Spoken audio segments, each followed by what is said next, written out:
বিষ্ণু ঈসা ইসলাম বললেন সারা রাত তাহাজ্জুদ পড়লে এটা শ্রেষ্ঠ ইবাদত নয়, বরং রাতের কিছু অংশ ঘুমাবা, কিছু অংশ তাহাজ্জুদ পড়বা। আইয়ামুল বীজের রোজা রাখবা, সোম আর বৃহস্পতিবার রোজা রাখবা, আরাফার রোজা রাখবা, আশুরার রোজা রাখবা, শাওয়ালের 6 রোজা রাখবা। এর চেয়েও বেশি রাখতে চাইলে একদিন রোজা রাখবা, আরেকদিন রাখবা না, একদিন রাখবা, আরেকদিন রাখবা না। এর চেয়ে ভালো রোজার হতে পারে? হতে পারে?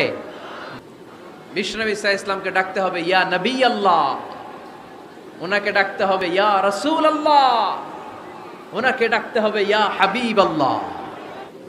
আমার নবীর চাইতে শ্রেষ্ঠ কোনো মানুষ গোটা বিশ্বে দ্বিতীয়টা হতে পারে? আমার নবীর চাইতে the most trust worthy personality, বিশ্বস্ত মানুষ এই পৃথিবীতে হতে পারে? সে কোন বন্ধু বলো বড় বিশ্বস্ত, সে কোন বন্ধু বলো বেশি বিশ্বস্ত। ধৈর্য ধরতে শিখুন, একটু স্থির হন। স্টপ, অনেক হয়েছে, আর না। অস্থির জীবন আমরা চাই না। এই কোরআন আমাদেরকে অস্থির সময়ে স্বস্তির বাণী শোনায়।